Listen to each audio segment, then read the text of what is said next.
عطاءاللہ شاہ بخاری کہا کرتے تھے، اے ہندوستان والو، تمہیں اتنا قرآن سنایا کہ میں سر کو سناتا تو صبا بن جاتی، میں پتھروں کو سناتا تو موم ہو جاتے، میں دریاؤں کو سناتا تو طوفان تھم جاتے، اور میں موجوں کو سناتا تو ان کی طغیانی رک جاتی۔ پتہ نہیں تم کس چیز سے بنے ہو، کس خمیر سے بنے ہو، تمہارے سینوں میں دل نہیں ہے، پتھر ہیں، اور پتھر سے بھی زیادہ کوئی سخت ہے، اشد قسوة من الحجارہ، پتھر بھی اللہ کی ہیبت سے لرزتا ہے اور کانپتا ہے، پر تم کون سے انسان ہو، کیسے سینوں میں دل لیے پھرتے ہو کہ 5 دفعہ اتنا بڑا بادشاہ تمہیں پکارے، حی علی الصلاۃ، حی علی الصلاۃ، ایک تھانے دار پکارے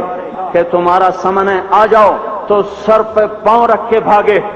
ڈی سی پکارے تو کام چھوڑ کے بھاگے، اور تمہارا زمین آسمان کا بادشاہ تمہیں دن میں 5 دفعہ پکارے اور کانوں پہ جوں نہ رینگیں، اور 8ویں دن مسجد کو آ رہے ہوں، کیا 8ویں دن کھانا کھایا ہے؟